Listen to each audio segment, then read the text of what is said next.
What's going on, everybody? Welcome to the Bengals Show presented by the Riverfront. I am your host, Joe Farsing. This is episode 50. Can't believe it, 50 episodes. No idea who's even out there watching, but I appreciate and love each and every one of y'all. We are live tonight. It is Monday Night Football. Bengals are about 75 minutes away from taking on the Rams. Huge game, Ring of Honor game, Ring of White or Whiteout game. Time to take a little payback for bullshit Super Bowl victory. I don't know how much a regular season win's going to make up for that, but Bengals need a win. Division is luckily we'll get into NFL results in just a little bit here, but the Colts stunned the Rat Bird, so the Ravens came back to earth a little bit. Bengals win. They're only one game behind here. Again, we'll get to that here in a little bit. As you can see, I am solo. I have no co-host. All I got to say is... Why do people run from me?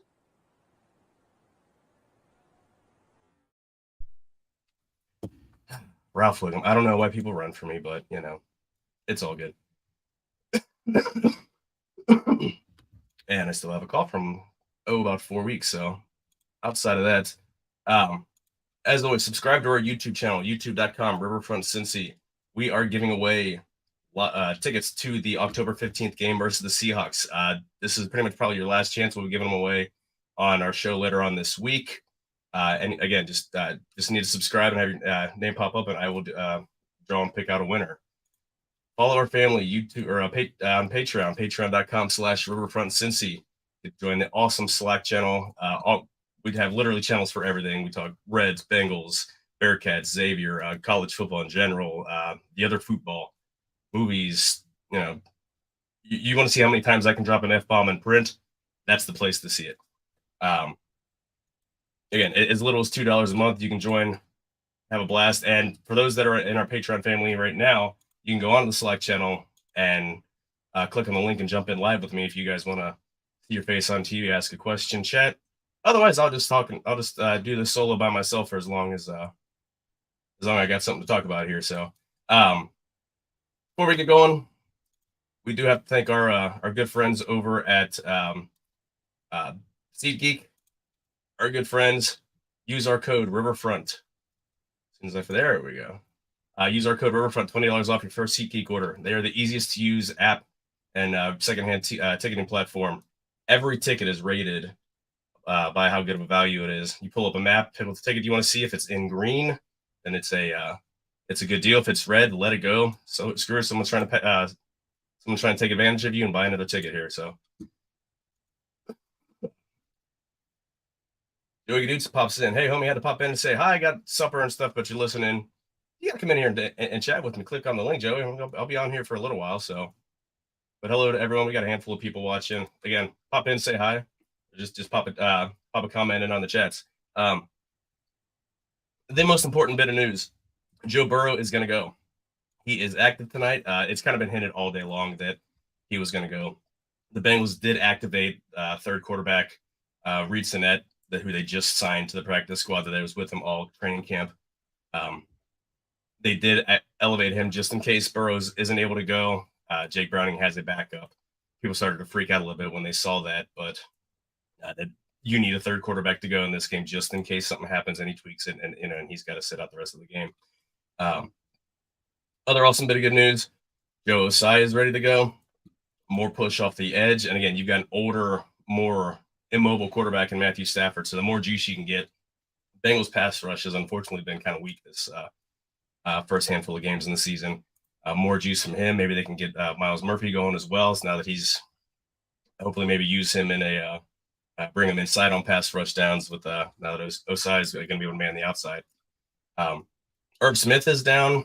He tweaked a hamstring in practice. Tanner Hudson, who pretty much everybody had so many good things to say in practice squad, he's up. I'm not sure. They're probably going to trot out Drew Samples as a starter, just to start out with the block, or Mitch Wilcox. But I would absolutely love and hope to see Tanner Hudson get a chance to run some routes. He looked good catching the ball, and he has a little bit of wiggle after the run, which none of the guys. There's only two guys left on the roster with Drew Sample, who he's got decent hands, but he immediately goes down. He can't break loose of anybody or get separation. And Mitch Wilcox is an extra tight end. That's it. So hopefully they use Hudson in the passing game. I'd be happy to see it. I want to see him make some noise. I want to see him be a regular, get signed to the 53 and get a lot more regular reps. I honestly think he's earned it, and I think he's a good enough player that he's going to be able to make some noise. Trent Irwin is inactive. I didn't see any injury designation. If someone sees anything, let me know. But that means that Andre Yosivas is good to go. He is the fourth receiver, and there he is. It's live from Paycor Field. I want to see him get some run out there. Again, I think we're 4 wide receiver set with him and T on the outside, Tyler Boyd, Chase in the slot. There's so much you can do with it, running that out there. I know Bengals love their 11 personnel, bringing in a tight end, but maybe with Irv Smith out, they're going to run a little more 10 personnel and just have whatever running back's going to be back there. Chase Evans is down, or Chris Evans is down, so Chase Brown will get more opportunities as the backup running back. Let's go. I mean, I think this is probably the best offensive set that they're, the personnel they have out there. It's going to be the best offensive to be able to run up and down the field. Burrow's throwing the ball. Video of him throwing 30, 40 yards downfield in warmups. I expect them to try to push the ball as much as he's able to this week. The first 2 games have been what they've been, just a couple just throwing everything to the perimeter, a lot of swing passes, a lot of screens, and really has done absolutely nothing. I expect them to push the game. I expect them to maybe run the ball a little bit more here, just to try to get first downs and get the offense rolling. They can't wait until the second half, like they've been last 2 games. I think 62 yards in the first half last week. I don't think it was even that much against Cleveland.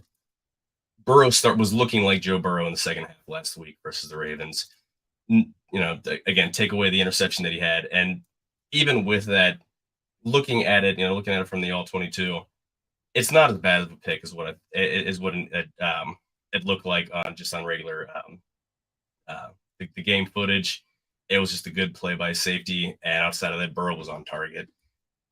Passing was crisp. He was finding holes, getting receivers open over the middle, finally using the middle of the field like we've been waiting all for the first 3 halves of the season. So outside of that, I mean, we're just waiting for 7:08 right now. Game starts or kickoffs at 8:15, so we're just waiting to see.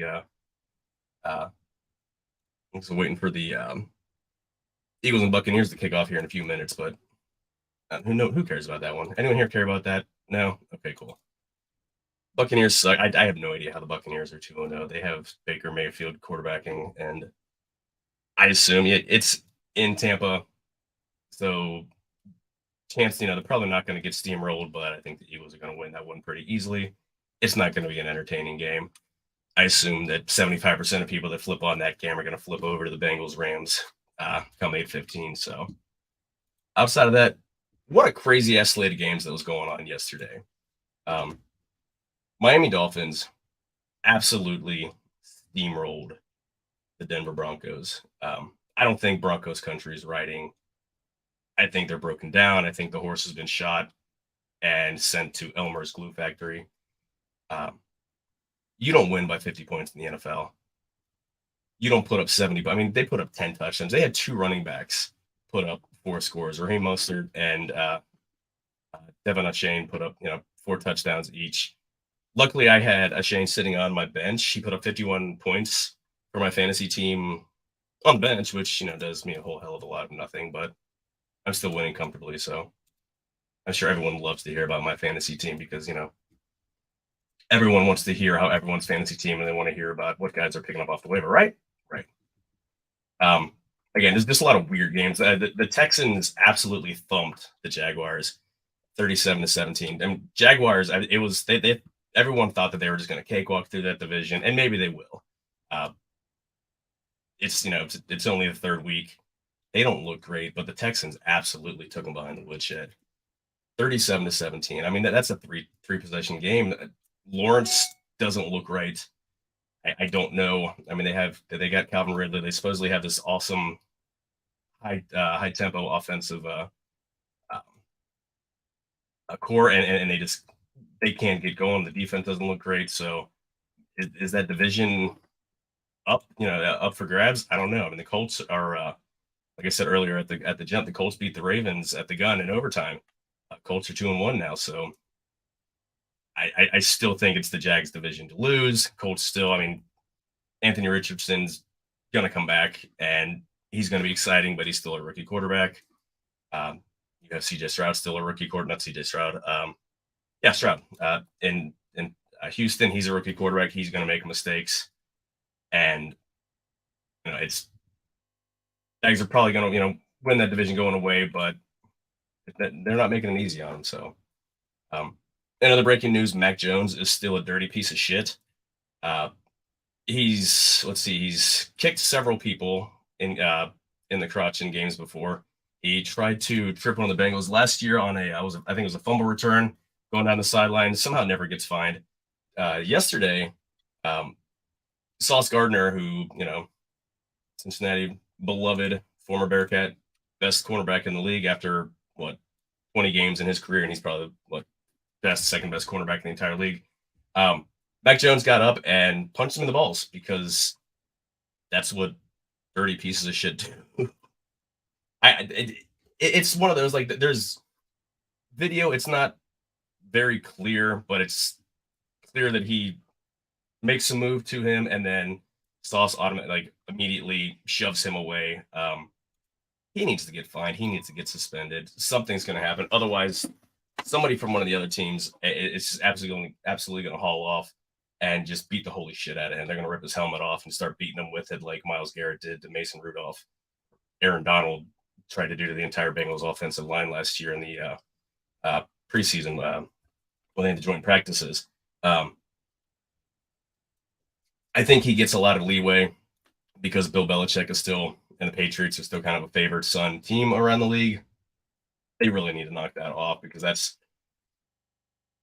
going to hurt somebody. If he's out there tripping people or kicking people, he's going to hurt somebody. I mean, it's one thing, you punch somebody or you kick somebody in the privates, you're not going to do any major damage. You're just going to piss them off, and someone's going to, someone who's a hell of a lot bigger than you or a hell of a lot stronger than you is going to come and beat the crap out of you. So again, at some point the league's going to have to do something. Belichick's going to have to do something. I mean, it's the guy's a tool. He's, again, Grayson Allen at quarterback. So we'll see. Arizona Cards put up 28 points on Dallas's defense. Dallas has given up 10 points in 2 games. Cards, Joshua Dobbs, 4 touchdowns. They beat Dallas 28-16 in Arizona. I don't think anybody saw that coming. I forget what the spread was, but it was pretty wide.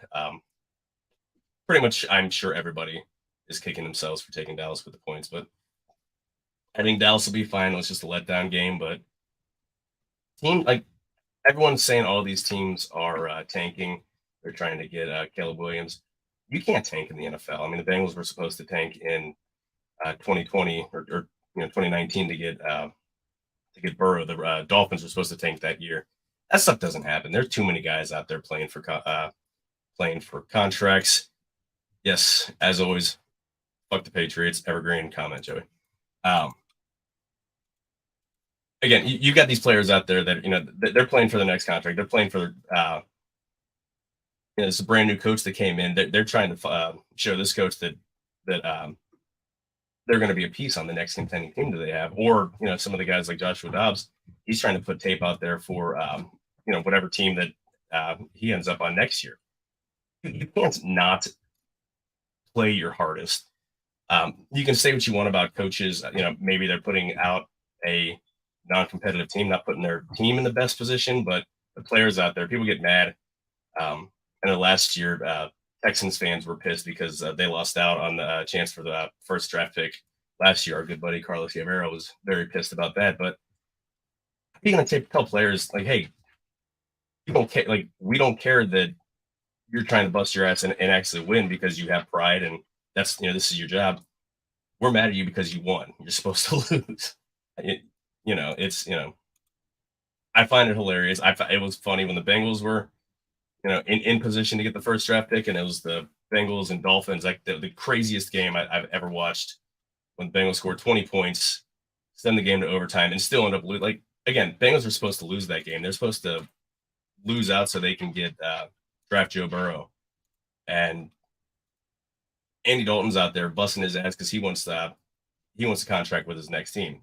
Tyler Boyd's out there busting his ass because that's all Tyler Boyd does. Again, it's anybody who tells teams to tank or gets mad at teams for winning. Go fly a kite, gets launched into the sun. I'm not going to get mad at a team for trying. You have no idea what you're going to draft. You have no idea what the guy you draft is going to turn into anyway. Jamarcus Russell was a number 1 overall pick. How'd that work out? So I don't know. The breaking news: Bears are a complete dumpster fire. All the crap that went on last week, Justin Field having all the weird comments and everything. The defensive coordinator just resigning in the middle of the week. There may or may not have been a raid on the Bears complex, and then people stole $100,000 worth of equipment, lawn equipment, and gators and tractors from Soldier Field. They got absolutely smoked yesterday. Lost 41-10 to the Kansas City Fighting Swifties. Is anyone else like me and just absolutely tired of hearing about Travis Kelce, Taylor Swift? We'll lump Deion Sanders in there too. Like I probably sound like bitter or whatever because Kelce gets all the pub because the Chiefs are the champions and he's just a big piece and he's he plays like a wrestling heel. But my God, it's kind of fitting that the whole thing with Taylor Swift because it's just more drama. It's just more publicity, and it's like just who gives a shit? Go away. Like you're awesome player, you're the best tight end in the league. You're gonna go down as one of the best 5 tight ends in NFL history. I don't really don't give a shit who you're in bed with. I don't give a shit who's in the box with your parents. It's just not important. I had a little more to get into, but we got a little special guest in here coming to us live from Paycor. Strawberry Ice himself. Let me throw him on real quick. Iceman, what is up? You hear me? I'll be able to hear him. I hear you. You hear me? Bueller. I see you. Hi. Hello. You're here. Yeah. I'm I'm going to leave you up here. You're in the show. I can't see nothing. You're here. Oh. Okay, well, we'll leave you up here once you figure out that you're on. You're ready to go here. He is live from Paycor Stadium. We'll check in here as soon as he figures out how to work his phone or something. So. I can't hear you. I can't see you if you can see me. I'm on. Are you on? Hello.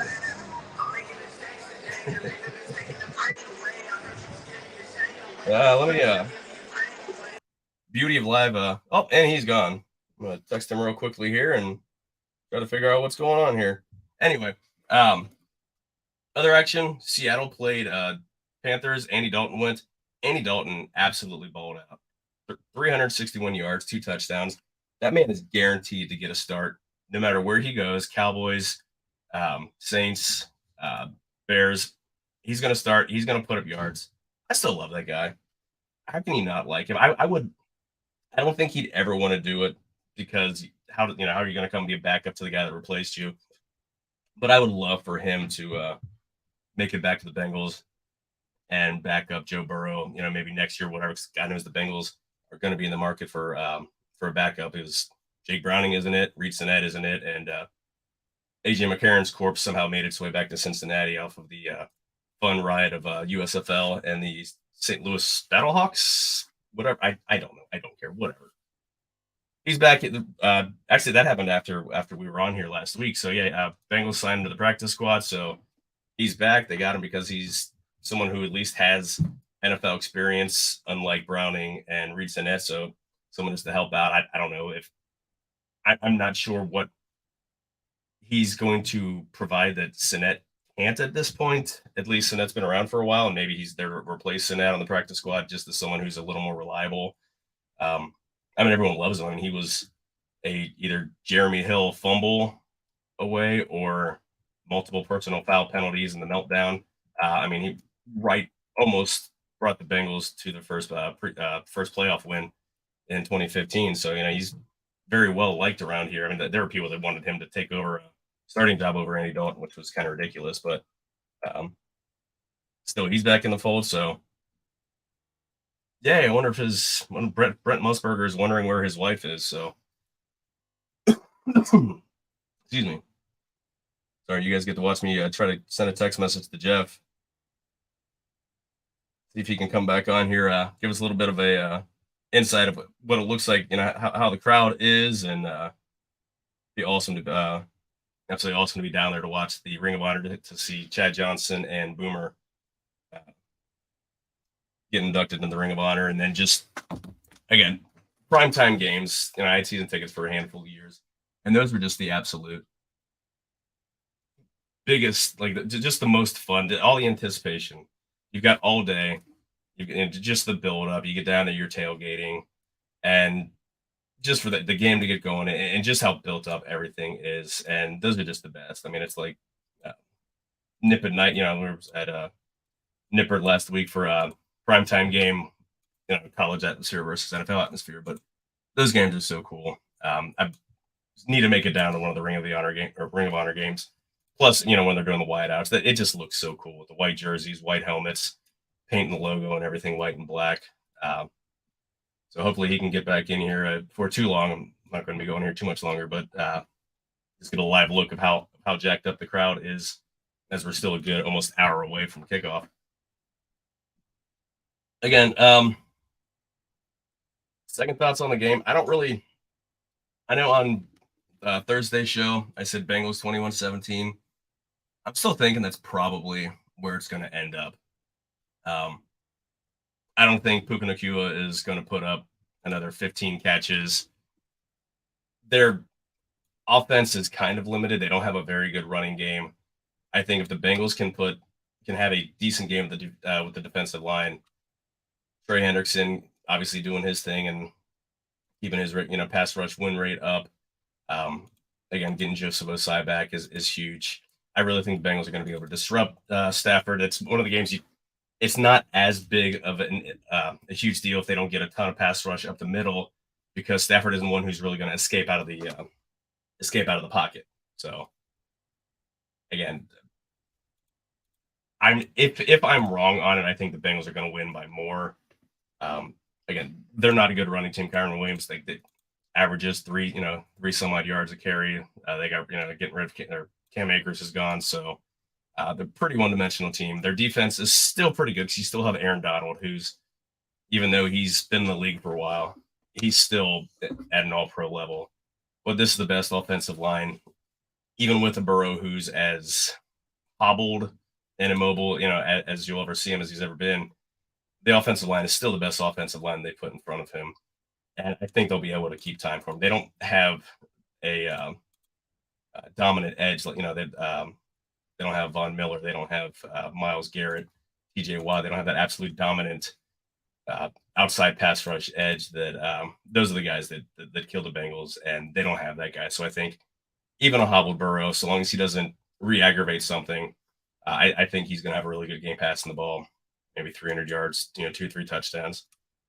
I'm hoping, and I'm confident. I can't say I'm positive. I'm confident they're going to push the run game more, because everyone knows I'm not a big Joe Mixon fan, but he's been running the ball really, really well.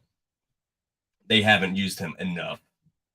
And again, it's one of those things that I still don't understand, because even going into the season, they knew Burrow was nursing the calf. So